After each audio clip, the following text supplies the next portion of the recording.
Hello everyone, welcome to our YouTube channel the Kalakar classes.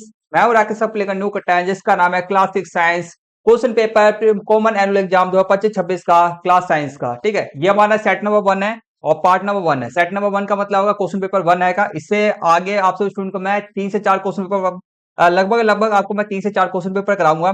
तीनों को 3 से 4 जो मैं 3 से 4 क्वेश्चन पेपर आपको मैं कराऊंगा, उसमें से आपके 100% लगभग लगभग आपके 90 से लगभग लगभग लगभग बोला जाए तो लगभग 90% से आपके 100% तक इसी 3-4 क्वेश्चन पेपर आपको मैं टोटल कराने वाला हूं। तो 4 क्वेश्चन पेपर में से लगभग लगभग पूरा सिलेबस आपका इसी 4 क्वेश्चन पेपर में से आएगा। और आपका 60 मार्क्स का आपका टोटल क्वेश्चन पेपर होता है। तो आपको 60 में से लगभग आपके कर लेते हो तो 50 से 60 के बीच में ना इसमें मार्क्स आपके अचीव हो जाएंगे। ठीक है, 50 से 60 मार्क्स आपके पूरे अचीव हो जाएंगे। आपसे स्टूडेंट साल भर कुछ भी नहीं पढ़ाएगा, सिर्फ और सिर्फ मैं चारों क्वेश्चन पेपर के वीडियो को देख लेना, पूरा बढ़िया तरीके से तैयारी कर लेना। एमसी 1 नंबर वाले क्वेश्चन से लेके 5 नंबर वाले 6 नंबर वाले क्वेश्चन तक का सभी का तैयारी बढ़िया तरीके से कर लेना। आपको मैं लिख करके देता हूं, आपके 50 से 60 के बीच में आ जाएंगे, लिख करके मैं देता हूं। ठीक है, तो इसलिए हमारे वीडियो पे शुरू से लेकर के एंड तक पूरा फोकस बना के रखना। चार के चार क्वेश्चन पेपर के वीडियो को देख लेना और बढ़िया तरीके से अपनी तैयारी एक बार हर एक क्वेश्चन का आंसर लिख लिख के प्रैक्टिस कर लेना। ठीक है, कम से कम 2-2 बार। इससे आपका 60 में से 60 मार्क्स पूरे पक्के हो जाएंगे, मैं 100% गारंटी देता हूं। तो आज इस क्लास को बिना किसी देरी के शुरू करते हैं। तो चलो मैं आपको क्वेश्चन पेपर दिखाने जा रहा हूं। ये रहा आपका क्वेश्चन पेपर।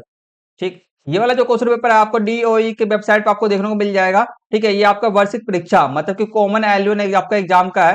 तो ठीक है, कॉमन एनुअल एनुअल एग्जाम का आपका आएगा 2025-26 है आपका। क्लास 6 विज्ञान आएगा। कोड नंबर क्या होता है आपका 086 होता है। आपका 2.5 घंटे का समय दिया जाता है। 80 में आपका टोटल 60 मार्क्स का पेपर होता है। और ये आपको सामान्य निर्देश दिए जाते हैं, 15 मिनट का आपको समय दिया जाता है पढ़ने के लिए, इसको जरूर पढ़ना। ठीक है, इसको पढ़ना जरूरी है तो इसको पढ़ना जरूर। और चलो हम सीधे डायरेक्ट क्वेश्चन में बढ़ेंगे। तो आपका खंड का आपका स्टार्ट हो रहा है यहाँ से। ठीक, 1 नंबर वाले क्वेश्चन हमारे स्टार्ट हो रहे हैं। आपको पता होगा 1 नंबर वाले क्वेश्चन आपके 1 से 2 1 से 12। ठीक है, टोटल 12 क्वेश्चन आपके एमसी क्वेश्चन आपके होते हैं। तो शुरू करते हैं। फर्स्ट क्वेश्चन आपके सामने में आएगा 1 से 12। ठीक है, फर्स्ट क्वेश्चन, वस्तुओं को उनके ठीक है उनके समान गुणों के आधार पर समूहों में व्यवस्थित करने की विधि क्या कहलाती है। ठीक है, वस्तुओं को समान गुणों के आधार पर समूहों में व्यवस्थित करने की विधि क्या कहलाती है। इसका राइट आंसर आपका आएगा समूहिक। ठीक है, समूह बनाना। ठीक है, जिस भी पदार्थों का गुण समान जो है गुण जो क्या है समान है उनको समूह में अलग अलग समूह में बांट देना। ठीक है, उसको समूह बनाना कहते हैं, सिंपल सा है। आगे चलो नेक्स्ट क्वेश्चन करते हैं। सेकंड, कौन सा पोषक तत्व हमें लंबा होने और मजबूत मांसपेशी बनाने में मदद करता है। कौन सा पोषक तत्व हमें लंबा मजबूत मांसपेशी ठीक है बनाने में मदद करता है। प्रोटीन हमारे शरीर का विकास करता है, हमारे वृद्धि करता है हमारे शरीर का। ठीक है, नेक्स्ट क्वेश्चन आपका आएगा संतुलित आहार में सम्मिलित होना चाहिए। संतुलित आहार में सम्मिलित होना चाहिए हमारे को बताना है, केवल फल और दूध नहीं। ठीक है, सभी पोषक तत्व उचित मात्रा में। बी इसका राइट आंसर आपका है, सभी पोषक तत्व। जैसे कि आपको पता है कि हमारा संतुलित आहार किन किन चीजों से मिलकर के बना होता है, कार्बोहाइड्रेट, प्रोटीन, वसा, खनिज लवण, आपके विटामिन और पानी से मिलकर के आपके बना रहता है। तो ये आपके टोटल पोषक तत्व आपके कितने हो 6 6 का ही आपको ना सभी पोषक तत्व आप 6 के 6 पोषक तत्व होने चाहिए, प्लस में उनका सही मात्रा भी होना चाहिए, क्वांटिटी जितना हमारे को शरीर को चाहिए होता है, जितना आवश्यकता होता है उतना हमारे को चाहिए। ठीक है, तो ये भी होना चाहिए। बी इसका राइट आंसर है। नेक्स्ट क्वेश्चन करते हैं फोर्थ, निम्न में से पौधों में कौन सी क्रिया अथवा गति को दर्शाती है। निम्न में से कौन सी हमारे को बताना है, पौधों के अंदर में क्रिया या गति को दर्शाती है हमारे को बताना है। ठीक है, जैसे कि दौड़ना, शोषण करना, ठीक है, फूलों का खुलना बंद होना। तो सी इसका राइट आंसर आपका आएगा क्रिया। पौधों के अंदर में क्रिया, यहाँ पे जो वर्ड कटा पड़ा हुआ क्रिया या गति। ठीक है, गति को दर्शाती है। तो पौधों के अंदर में जो आपका क्रिया होता है वह फूलों का खुलना बंद होना, ये आपका गति और क्रिया को दर्शाता है। ठीक, नेक्स्ट क्वेश्चन आपका आएगा सुबह घास पर ओस जमना किसका उदाहरण है। सुबह घास पर आपका ओस जम जाते हैं। आपको सर्दियों का मौसम दिख रहा होगा, सर्दियों के मौसम के अंदर आपको पता है कि हर एक घास पे आप देखने जाओगे, आप मैदान के अंदर में जाते हो, प्ले ग्राउंड के अंदर में खेलने के लिए जाते हो, पार्क के अंदर में, तो वहां पर सभी हरे हरे पौधे के ऊपर में पेड़ हो पौधे हो छोटे मोटे सभी के ऊपर ओस दिखेगा आपको। तो ओस ये आपका होता क्या ये बताना है हमारे को। तो इसका राइट आंसर आपका आएगा बी। ठीक है, इसको हम सघन कहते हैं। ये कैसे बनते हैं देखो, हमारे आपको पता है हमारे वायुमंडल के अंदर में वाष्प आपको मिलता है। ठीक है, जल वाष्प आपको सबको पता है, जल वाष्प मिलता है। तो जल वाष्प क्या होता है, वह ठंडा होकर के वह जब ये ठंडा होता है, ठीक है, ठंडा होगा तो हमारे किस में परिवर्तित हो जाएगा, जल के अंदर में हमारा परिवर्तित हो जाएगा। ठीक है, जल वाष्प से ठंडा होगा, जल वाष्प जल में परिवर्तित हो जाएगा। तो हमारा जो जल वाष्प से जल में परिवर्तन होना व्यक्ति कौन सी प्रक्रिया, इस प्रक्रिया को हम क्या कहते हैं, साघनन कहते हैं। नेक्स्ट क्वेश्चन आपका, पानी को 0 सेल्सियस से नीचे ठंडा करने पर वह बदलकर क्या बन जाएगा। 0 सेल्सियस से करने पर, ठीक है, आपको पता है कि 0 सेल्सियस हम नीचे करें तो क्या बन जाएगा हमारा, क्या बन जाएगा बताओ फटाफट से, बर्फ बन जाएगा। सिंपल सा क्वेश्चन, कितना आसान क्वेश्चन था। चलो नेक्स्ट क्वेश्चन करते हैं। देखो, रेत से, ठीक है, रेत से कंकड़ अलग करने के लिए कौन सी विधि प्रयोग में लाई जाती है, ठीक है। तो कौन सी विधि हमारे को लाया जाता है रेत से कंकड़ अलग करने के लिए, ठीक है। तो अब बताओ इसका हमारा क्या है, ओसाई, हस्तचयन। देखो हस्तचयन हम नहीं कर सकते। हस्तचयन का मतलब क्या आएगा, जैसे कि हमारा मान के चलो गेहूं है, गेहूं के अंदर में बड़े बड़े आपके इतने बड़े बड़े आपके क्या आएंगे, मान लो कंकड़ सब है आपका, ठीक है, तो उसको हम हाथ से चुन सकते हैं, हाथ से नहीं होगा। इसका राइट आंसर आपका आएगा निस, ठीक है, निस्यदन, ठीक है। निस्यदन आपका ये वाला इसका राइट आंसर आएगा। निस्यदन को इसको फिल्टर, इसको इंग्लिश में होता है फिल्टरेशन, क्या कहते हैं, फिल्टरेशन कहते हैं, छानना बोलते हैं, छनन करना, छानना, ठीक है। तो आपने देखा होगा जैसे कि आपके घरों के अंदर में क्या होता है, आपके घर में प्लस्तर होता है तो काले रंग का जो रेता होता है उसको छन्नी से पहले छाना जाता है, जिसमें से जिसके लिए छाना जाता है, इस प्रकार छन्नी बनाया जाता है और उसमें आपको फेंका जाता है आपके काले रेते को, जिससे कि मोटे मोटे जो भी आपके कंकड़ सब होते हैं वो अलग हो जाते हैं। बाकी जो पूरा प्लेन वाला जो मलबा होता है इधर की साइड में इकट्ठा हो जाता है पीछे में। तो आपको समझ में आ रहा होगा। तो ए इसका राइट आंसर है। नेक्स्ट क्वेश्चन आपका आएगा, समुद्र जल से नमक प्राप्त करने की विधि है, ठीक है। समुद्र जल से नमक प्राप्त करने की विधि क्या, बताओ कौन सी विधि है, ठीक है। तो इसका राइट आंसर आपका आएगा सी है, वाष्पीकरण, ठीक है। समुद्र जल से वाष्पीकरण, हम समुद्र जल से नमक कैसे प्राप्त कर सकते हैं, वाष्पीकरण द्वारा प्राप्त कर सकते हैं। हम क्या करते हैं, समुद्र जल को ना एक कटोरे के अंदर में हम क्या करते हैं, इकट्ठा करके रख दो, ठीक है। हमने एक कटोरे के अंदर में ये कटोरे के अंदर पानी रख दिया, ठीक है, बाहर में उसको धूप के अंदर छोड़ दिया। धूप के कारण क्या होगा, जितना भी जल होगा किसमें बन जाएगा, जल हमारा जल वाष्प के अंदर बन जाएगा, बादल के अंदर में चले जाएगा, ठीक है, और नीचे में बचेगा क्या, आपका नमक बनेगा। तो आपका वाष्पीकरण द्वारा विधि प्राप्त होता है। नेक्स्ट क्वेश्चन करो। नेक्स्ट क्वेश्चन करते हैं। देखो नोवा क्वेश्चन है, एक छात्र को चौक पाउडर, नमक और पानी का मिश्रण, ठीक है, कौन कौन सा आएगा, देखो छात्र को चौक पाउडर, नमक और पानी का मिश्रण दिया गया है, ठीक है। मतलब कि एक पानी के अंदर में आपका क्या है, पानी के अंदर में आपका आपका इसमें नमक भी है, आपका चौक पाउडर भी है आपका, ठीक है। पानी के अंदर में दोनों को घोल दिया गया है, ठीक है, दिया गया है। और उसे, ठीक है, इसको इतना छोड़ दो, ये समझ में नहीं आएगा। और उसे चॉक पाउडर और नमक दोनों को अलग अलग प्राप्त करना है, दोनों मतलब कि आप आपको ना बोला जाए कि नमक भी अलग करके दिखाओ, चॉक को भी अलग करके दिखाओ, ठीक है। तो निम्नलिखित में से कौन सा सही पृथक्करण क्रम अपनाया जाएगा, हमारे को बताना है, ठीक है। तो हम कैसे हम इसको दोनों को अलग कर सकते हैं, बताओ। तो इसका राइट आंसर आपका रहेगा बी, इसका राइट आंसर रहेगा निश्चित, ठीक है, निस्यदन और वाष्पीकरण द्वारा, ठीक है। निस्यदन का मतलब होता है फिल्ट्रेशन। जो आपका चौक का पाउडर होता है ना, वो आपका ना इसके जो कण होते हैं ना पानी के अंदर बड़े बड़े होते हैं, ठीक है, तो उसको हम ना फिल्टर के द्वारा, ठीक है, निस्यदन का मतलब होता है फिल्टर, फिल्टर के द्वारा हम चौक को छान सकते हैं, ठीक है। फिर छानने के बाद हम क्या करें, वाष्पीकरण करेंगे। अब जो हमारा हमने छानने के बाद में जो पानी हमने निकाला है नमक वाला पानी, उसको हम वाष्पीकरण करेंगे, इसको हम उबालेंगे या धूप में छोड़ देंगे, तो जल वाष्प में निकल जाएगा, नमक नीचे बैठ जाएगा। तो बी इसका राइट आंसर आपका है। मैं आपको एक चीज बताना चाहता हूँ, हर एक क्वेश्चन पर एकदम पूरा का पूरा 100% फोकस करके चलना। जितने भी क्वेश्चन आपको मैं कराने वाला हूँ, चारों चारों क्वेश्चन पेपर के अंदर में सारे सारे मोस्ट इंपोर्टेंट है। 100% पेपर में चारों के चारों क्वेश्चन पेपर में से ही आएगा। कुछ परसेंट मतलब मान के चलो आप 5 से मुश्किल 5% हटा दो, ठीक है। लगभग लगभग इसमें से आएगा एमसी क्वेश्चन से लेके आपके 5 नंबर वाले 6 नंबर वाले क्वेश्चन सब होते हैं, सभी इसमें से आएंगे, 2 3 सभी आएंगे, ठीक है। तो पूरा क्लास में फोकस बना कर रखना, हर एक मेरी वीडियो को देख लेना, ठीक है। तो पूरा बस मैं इतना बोलना चाहता हूँ, जितना भी पढ़ो, जितना भी वीडियो देख रहे हो मेरा वीडियो को ध्यान से देखना, क्योंकि सारे क्वेश्चन मोस्ट इंपोर्टेंट है, ठीक है। चलो, मोस्ट इंपोर्टेंट है में आए हुए बार बार रिपीटेड होते हैं, उन्हीं क्वेश्चन को मैं करा रहा हूँ। नेक्स्ट क्वेश्चन आपका आएगा, चुंबकीय दिशा सूचक, ठीक है, चुंबकीय दिशा सूचक होता है, ठीक है, कंपास की सुई डैश दिशा में स्थिर होती है, कौन सी दिशा के अंदर में स्थिर होती है हमारे को बताना है। एक सेकंड रुक जाएंगे हम, ठीक। चलो, तो कौन सी दिशा के अंदर हमारा स्थिर होता है हमारे को बताना है। कंपास, कंपास की जो सुई होती है कौन सी दिशा में, आपका ए इसका राइट है, नॉर्थ से उत्तर से दक्षिण दिशा, उत्तर से दक्षिण दिशा के में क्या होता है, स्थिर होता है, ठीक है।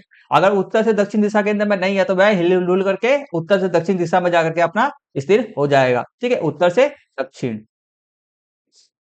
ये एन को ही हमारा क्या है, उत्तर है, ठीक है, ये हमारा उत्तर है और एस के हमारा दक्षिण है। नेक्स्ट क्वेश्चन देखो, 11, तापमान मापने के लिए कौन सा उपकरण उपयोग किया जाता है। तापमान मापने का कौन सा उपकरण उपयोग किया जाता है। बी थर्मामीटर, नेक्स्ट क्वेश्चन आपका तापमान का ऐसा ही मात्रक क्या है? तापमान का ऐसा ही मात्रक क्या है आपको बताना है, सेल्सियस या केल्विन, ठीक है। फरन हाइट हो गया, तो ए इसका राइट आंसर है आपका केल्विन है। तापमान का आपका ऐसे मात्रक क्या है? केल्विन है, ठीक है। तो हमारे सारे एमसी क्वेश्चन 12 क्वेश्चन हमने कंप्लीट कर लिए। अब इससे हम आगे के क्वेश्चन 2 नंबर वाले क्वेश्चन करने जा रहे हैं हम, ठीक। चलो, तो आशा करता हूँ आप सबको यहाँ तक बढ़िया तरीके समझ में आ गया हो। किसी भी क्वेश्चन में किसी भी प्रकार का कोई भी दिक्कत परेशानी कुछ भी हो तो कमेंट्स कर देना, सारे डाउट्स को मैं क्लियर कर दूंगा। चलो नेक्स्ट क्वेश्चन करते हैं। खंड आपका खा है, तो इसमें आपका सेकंड क्वेश्चन आएगा, हमारे को ए या बी में से किसी एक का उत्तर हमारे को देना है, ठीक है। ए या बी में से दोनों में से एक का उत्तर देना मुझे। तो चलो करते हैं, ठीक। तो इसका देना चाहते हो इसका दे दो, इसका देना चाहते हो इसका दे दो। ए बी दोनों में से कोई एक क्वेश्चन करना, दोनों में से दोनों क्वेश्चन मत कर देना, ठीक है। वरना तुम आपको दोनों दोनों क्वेश्चन कर दोगे, ठीक है। ज्यादा क्वेश्चन कर दोगे, वही मिलेगा तो आपको एक ही का आंसर ना, तो इसलिए फायदा नहीं है और आपका समय भी वेस्ट होगा, आप दूसरे क्वेश्चन को नहीं कर पाओगे, ठीक है। तो एक ही क्वेश्चन को करना है। तो हमारे को क्वेश्चन बताना है, वैसे तो आपको मैं दोनों ही के दोनों क्वेश्चन करके दिखाऊंगा, ठीक है, दूंगा। एक बीजपत्री दो बीजपत्री में दो अंतर लिखिए, ठीक है, इतना लिखना है। चलो आंसर देखते हैं इसके। देखो सभी के आंसर ना मैंने एक पेज के अंदर मैंने बढ़िया तरीके से लिख दिया, जिससे कि आपको ना दिखना दिक्कत में आपको आंसर के ना क्वेश्चन के आंसर ढूंढने में कोई दिक्कत परेशानी नहीं होगा। तो बस आगे करते हैं, एक बीज पत्री के बारे में पढ़ते हैं। एक बीज, ठीक है, एक बीज पत्री पौधों के बीजों में केवल एक बीज पत्र होता है। क्या होता है हमारा? एक बीज पत्री में क्या होता है? पौधों के बीजों में कितना होता है? एक बीज पत्र होता है। द्विबीजपत्री के अंदर में द्विबीजपत्री पौधों के बीजों में दो बीज होते हैं, ठीक है, दो बीज पत्र होते हैं। पहला अंतर ये है। नेक्स्ट देखो, पौधों में रेशेदार जड़ प्रणाली होते हैं। पौधों के अंदर में जो हमारा जड़ प्रणाली कैसा होता है? हमारा रेशेदार होता है, ठीक है, रेशेदार जल प्रणाली। और द्विबीजपत्री में इन पौधों में मुसला जल प्रणाली होता है, मुसला, ठीक है, मुसला जल प्रणाली होता है। सबको पता है क्या है क्या नहीं है ये चीज। आगे करो, पौधों की पत्तियों में समांतर सिराएं होती है। पौधों की पत्तियों में समांतर सिराएं होती है, जैसे कि पौधे के जो पत्ती होते हैं ना, समांतर सिराएं मतलब कि इस प्रकार से लंबे लंबे सिराएं होते हैं, ठीक है। और इसका वाले का तीसरा अंतर क्या है? इन पौधों की पत्तियों में जालीदार सिराएं होते हैं। जाली जैसे कि एक पौधा होता है आपका, एक लाइन ऐसे खींच देता है, ऐसे ऐसे ऐसे ऐसे ऐसे ऐसे, इसको जालीदार कहते हैं, ठीक है, इसको जालीदार सिराएं हम कहते हैं। तो बेसिकली हमारे को इस वाले क्वेश्चन के अंदर 2 नंबर क्वेश्चन था, तो दो पॉइंट लिखना आएगा, दो पॉइंट लिखना। मैं 3 पॉइंट लिख रखा है, तो तीनों में से कोई भी दो बेस्ट याद कर लेना, ठीक है, उसको लिख लेना, ठीक है। 3 क्वेश्चन 3 मत लिखना, एक्स्ट्रा लिखोगे फायदा नहीं है, नंबर नहीं मिलेगा, नहीं क्या फायदा। अगला करते हैं, नेक्स्ट क्वेश्चन हमारा है। नेक्स्ट क्वेश्चन है, मूली किस प्रकार की जड़ होती है? मूली के पत्तों में किस प्रकार की सिरा विन्यास पाई जाती है? सिरा विन्यास पाई जाती है, हमारे को बताना है। एक सेकंड रुक जाना।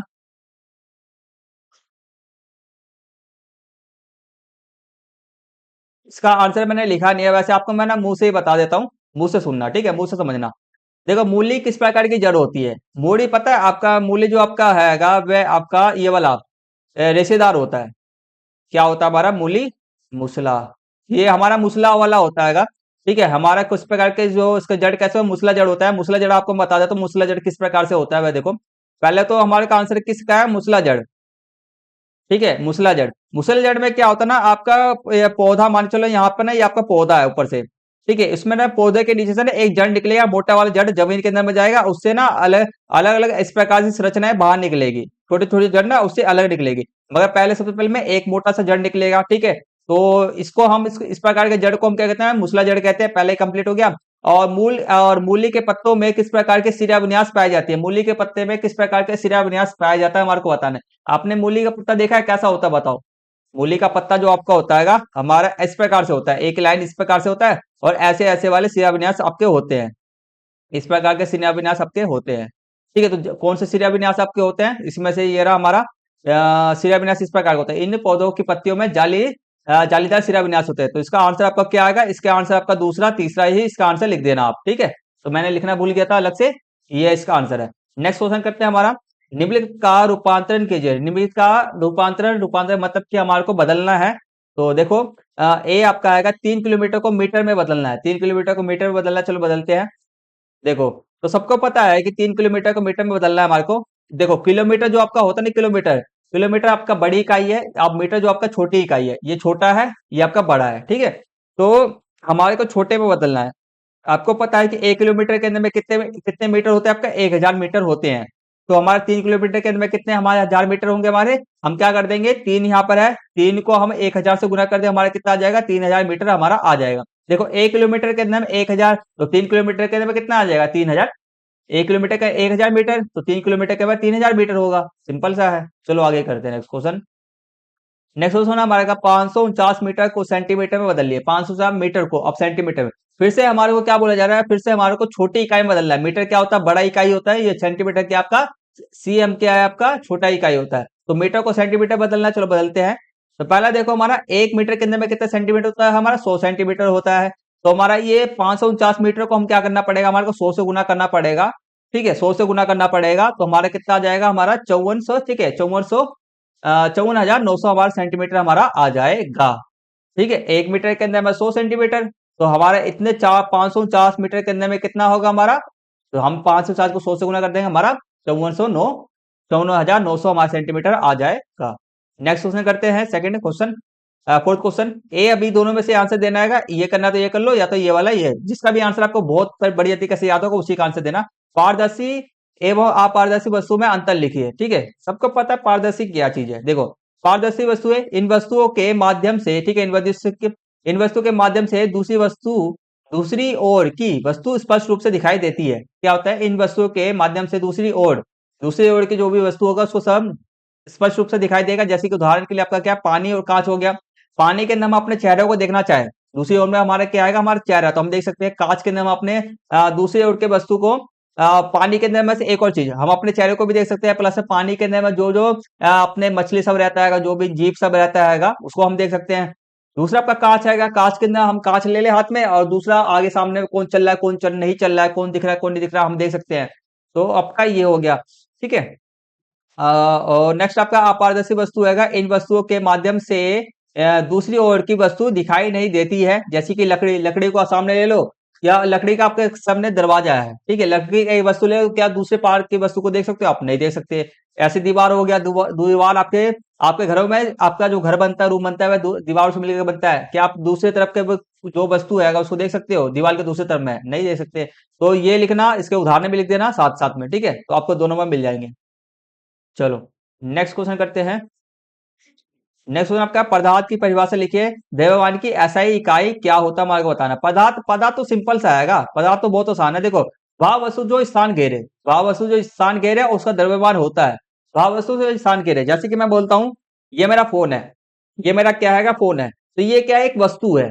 ठीक है, ये क्या कर रहे हैं, देखो पहले बात है, इसका द्रव्यमान क्या है, मेरा द्रव्यमान है, इसका वजन है। इसका वजन पता है कितना है, लगभग लगभग 200 से 250 ग्राम या 300 ग्राम के आसपास में होगा इसका वजन। ठीक है, अब देखो मैं किसी स्थान घेरे मतलब कि इसको मैं किसी स्थान पे रख दूं, किसको मैं ना जमीन पे रख दूंगा, तो स्थान घेरेगा ना, उसने अपनी जगह तो लेगा ना ये चीज, तो वही प्रकार है, बस कोई दिक्कत नहीं है।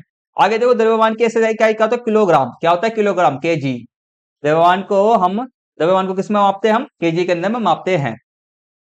नेक्स्ट क्वेश्चन करते हैं। नेक्स्ट क्वेश्चन फिफ्थ है। ए या बी दोनों में से एक आंसर देना, चलो देते हैं। पहला एक आंसर देते हैं। आवास की परिभाषा लिखिए। किसी भी दो प्रकार के आवासों के नाम हमारे को लिखना। आवास किसे कहते हैं, जहां पर जीव रहते हैं। ठीक है, आवास, जीवों के निवास स्थान को क्या कहते हैं, हम आवास कहते हैं। जहां पर भी जीव रहते हैं, जहां पर भी जीव रहते हैं उसी को हम क्या कहते हैं, आवास कहते हैं। सिंपल सा है। दो प्रकार के इसके दो प्रकार होते हैं। पहला स्थलीय आवास, एक जलीय आवास।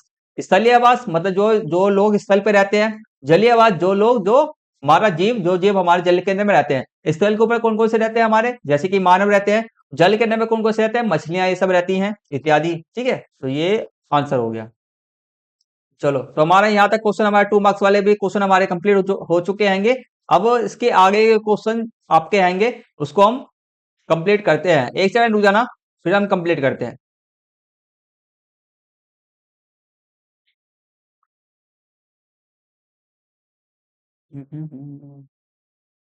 चलो, हाँ, 2 नंबर वाले को, चलो आगे क्वेश्चन हमारा है। देखो, 6 क्वेश्चन आएगा हमारा। ए बी दोनों में से एक का आंसर देना हमारे को बेसिकली। तो एक आंसर देते हैं, पहला ए। राहुल को सांस फूलना और कमजोरी महसूस होती है। ठीक है, सांस फूलना, कमजोरी महसूस होती है। डॉक्टर ने उसके रक्त की जांच कर एक खनिज पूरक सप्लीमेंट दिया और कुछ खाद्य पदार्थ खाने की सलाह दी। ठीक है, तो हमारे को बताना है, पहला क्वेश्चन पूछा जा रहा है हमारे को, वह किस, देखो पहले तो सांस फूल रहा है उसका, कमजोरी आपका हो रहा है, तो रक्त की जांच करा उसने, रक्त की जांच करा डॉक्टर ने, उसको खनिज एक सप्लीमेंट दे दिया और कुछ पदार्थ खाने के लिए उसको बोला गया। ठीक, तो पहला क्वेश्चन हमसे पूछा जा रहा है। इससे पता चलता है कि देखो, इसे क्वेश्चन पढ़ो, वह किस अभाव जन्य रोग से पीड़ित है? वह कौन से रोग से पीड़ित है? हमारा रक्त की कमी से। क्या हमारा रक्त की कमी है? तो रक्त की कमी से क्या वह पीड़ित है? ठीक है, तो चलो और इसके हर बार लाइन बाय लाइन आंसर देते हैं। पहले का आंसर आपका आएगा, लिखा हुआ दिखा देता हूँ। एक सेकंड रुक जाना, ये तो क्वेश्चन का तो बताना मैं भूल ही गया, ये वाला क्वेश्चन तो उसको अभी आगे कर दूंगा, मैं उसको अभी बता दूंगा। अथवा वाला आएगा, ये वाला क्वेश्चन अभी मैं बता दूंगा। चलो इसका पहले जो हमने शुरू कर दिया उसको कंप्लीट करते हैं। तो एनीमिया, इसको हम एनीमिया, एनीमिया, ठीक है, इसको हम एनीमिया लिखेंगे, या है लास्ट वाला, रक्त की कमी है इसको। ठीक, आगे करते आएंगे। नेक्स्ट क्वेश्चन इसका आएगा, सेकंड क्वेश्चन, उसके आहार में कौन सा खाद्य घटक कम हो सकता है? इसके आहार के अंदर में कौन सा घटक कम हो सकता है जिसके कारण उसको ये रक्त की कमी हो गया है? तो इसका राइट है आपका क्या, आयरन। ठीक है, आयरन लोहा है। ठीक है, तो हमारे को आयरन लोहा और यहां से लेकर के आपको यहां तक भी लिखना पड़ेगा। देखो, एनीमिया आमतौर पर शरीर में आयरन की कमी के कारण होता है, क्योंकि आयरन हीमोग्लोबिन का एक महत्वपूर्ण घटक है। आयरन क्या करता है? आयरन हमारा हीमोग्लोबिन, ठीक है, हीमोग्लोबिन, आयरन क्या करता है? हीमोग्लोबिन, आपको हमारे रक्त के अंदर पता है, हमारे रक्त में हीमोग्लोबिन पाया जाता है, जिसके हीमोग्लोबिन के कारण हमारा रक्त क्या होता है? लाल होता है। क्या होता है? रक्त लाल होता है। तो हीमोग्लोबिन, हमारा आयरन क्या है? हीमोग्लोबिन, हीमोग्लोबिन का क्या है? एक घटक है, भाग है ये। ठीक है, तो जो रक्त में ऑक्सीजन के जाने के लिए आवश्यक है, जो रक्त में ऑक्सीजन के लिए, अब ये हीमोग्लोबिन क्या करता है? हमारे जो रक्त के अंदर में ऑक्सीजन को मिलाता भी है। ठीक है, हीमोग्लोबिन क्या करता है हमारा? हीमोग्लोबिन का एक महत्वपूर्ण घटक है। ठीक है, तो रक्त में ऑक्सीजन लाने के लिए आवश्यक है। तो हमारा आयरन क्या आएगा? आयरन, अब जो आयरन क्या हमारा रक्त के अंदर में हमारा ऑक्सीजन को लाने के लिए हमारा क्या होता है? आवश्यक होता है, इसलिए। ठीक है, तो इसलिए हमारे को इस चीज की जरूरत होती है आयरन की। चलो, क्या हो गया, नेक्स्ट क्वेश्चन करते हैं, थर्ड। इस समस्या को दूर करने के लिए उसे कौन से खाद्य पदार्थ खाने चाहिए? हरे सब्जियां खानी चाहिए, जिससे कि जिसके अंदर में जो भी आयरन युक्त खाद्य पदार्थ, जिसके अंदर भी हरी सब्जियां आयरन होता है, ठीक है, वह खानी चाहिए। हरी सब्जियां, दालें, बीन्स, मांस, ये सब हमारे को खाना चाहिए। ठीक, चलो, तो हमारा जो क्वेश्चन बच गया था हमारा बी वाला, इसको कहते हैं, गर्म रेगिस्तान के ऊंट और ठंडे रेगिस्तान के ऊंट के मध्य दो भिन्नता तुलनात्मक गुण हमारे को लिखना है। दो भिन्नता हमारे को लिखना है, चलो लिखते हैं। देखो, उनके बीच में दो अंतर होता है बेसिकली। देखो, गर्म रेगिस्तान के ऊंट में एक कुबड़ होता है। क्या होता है? एक कुबड़ होता है, जो वसा भंडार के लिए उपयोग किया जाता है। ठीक है, अभी जो कुबड़ होता है, हम जब छोटे थे तो हम समझते थे कि कुबड़ क्यों होता है, कुबड़ क्यों होता है, ये ऊंट का जो एक होता है कुबड़ निकला होता है, ये क्यों होता है पता नहीं, बाकी सब जानवरों में तो होता ही नहीं है। तो ये जो कुबड़ होता है ना, उसके अंदर में, कुबड़ के अंदर में आपका किसी क्या भंडारण किया जाता है? वसा को, फैट को भंडारित किया जाता है। ठीक है, और ठंडे रेगिस्तान के ऊंट में दो कुबड़ आपके होते हैं। ठंडे रेगिस्तान के बारे में दो कुबड़ होते हैं। अब ये जो कुबड़ होता है ना, देखो, कुबड़ कुबड़ के अंदर में क्या होता है? वसा होता है। वसा क्या करता है? हमारे शरीर को क्या करता है? गर्मी देता है। ठीक है, गर्मी प्रदान करता है। अगले देखो, नेक्स्ट, ठंडे रेगिस्तान के ऊंट के पास में गर्म रेगिस्तान के ऊंट की तुलना में अधिक घने बाल होते हैं, और जो उसे ठंडे वातावरण से बचाते हैं। अब वह जो ठंडे रेगिस्तान वाले जो ऊंट होते हैं ना, तो उनके जो घने बाल होते हैं, ठीक है, उनको अधिक घने बाल होते हैं ठंडे रेगिस्तान वाले के पास में, और गर्म रेगिस्तान वाले के बाल पे ज्यादा ऊन नहीं होता है कम। ठीक है, तो इसलिए हमारे जैसे ये ठंडे रेगिस्तान के वाले में, ये दोनों के अंदर में ये अंतर होता है, बस ज्यादा अंतर नहीं है। ठीक है, चलो।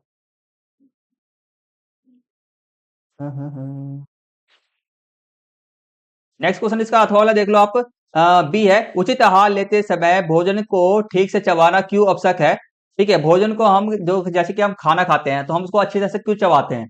ठीक है, क्यों चबाना आवश्यक है? भोजन करने की कोई दो स्वच्छ आदतें बताइए जो हमें स्वस्थ रखती हैं। ठीक है, चलो करते हैं। तो पहला हमारा, चबाना आवश्यक। देखो, चबाना क्यों आवश्यक है हमारे बताते हैं। चबाना आवश्यक है क्योंकि यह भोजन को छोटे छोटे कणों में तोड़ देता है। अगर हम चबाएंगे ही नहीं तो हमारा भोजन क्या है? हम डायरेक्ट उगल जाएंगे अंदर, पेट के अंदर चला जाएगा। ठीक है, तो हमारे को हम चबाने से क्या होता है? हमारा जो भोजन होता है छोटे छोटे टुकड़े में टूट जाता है। कण मतलब कि छोटे टुकड़ों में टूट जाता है, जिससे कि भोजन से सभी आवश्यक तत्व अवशोषित कर लिए जाते हैं। जिससे कि हमारे ना, जैसे कि हमारे छोटे छोटे कण में तोड़ देंगे तो हमारे पेट में जाएगा। ठीक है, पेट के अंदर में जाएगा तो उससे ना जल्दी हमारा जो आवश्यक तत्व होगा ना, हमारा आवश्यक तत्व, ठीक है, भोजन से हमारे को क्या मिलता है? ऊर्जा मिलता है, शक्ति मिलती है, ताकत मिलता है, तो अवशोषित ताकत को अवशोषित कर लिया जाएगा। ठीक है, मतलब कि शरीर उसे ले लेगा। अगर हम उसको ढंग से चबाएंगे नहीं, ठीक है, अगर हम खाने को ढंग से चबाएंगे नहीं तो सीधे हम डायरेक्ट ले लेंगे, तो उसको तो भोजन से ना जो हमारा ऊर्जा है, एनर्जी है, उसको निकाल पाना दिक्कत हो जाएगा हमारा, तो इसलिए हम चाहते हैं आगे देखो तो स्वच्छ आ जाते हैं। तो आपका पहले भोजन से पहले और बाद में अच्छे से हाथ धोना और शांत और स्वच्छ जगह पर बैठकर भोजन करना, तो ये आपके आंसर हैं। चलो, तो आज तो आज की इस क्लास को मैं यहीं पे फिनिश करूंगा, क्योंकि हमारा 3 नंबर वाले का एक क्वेश्चन हमारे यहाँ तक हो गया। आज की इस क्लास को मैं यहीं पे फिनिश करूंगा। नेक्स्ट क्लास के अंदर आपको आगे क्वेश्चन आपके बच गए 7 से क्वेश्चन आपके जो बच गए उनको मैं कंप्लीट करा दूंगा। तो आज की इस क्लास को यहीं पे फिनिश करते हैं। तो मिलते जल्दी से नेक्स्ट वीडियो के अंदर, तब तक के लिए टेक केयर, टेक बाय, जय हिंद, जय भारत। और आप सब स्टूडेंट को बस ठीक है, आज की इस क्लास को यहीं पे फिनिश करूंगा। और आपसे स्टूडेंट को हमारे वीडियो को शुरू से एंड तक पूरा देखा है, उसके लिए आपसे दिल से धन्यवाद। Thank you for watching. इसी तरह हमारे वीडियो को देखते रहो, सपोर्ट करते रहो। चैनल को सब्सक्राइब करना, वीडियो को लाइक करना मत भूलना।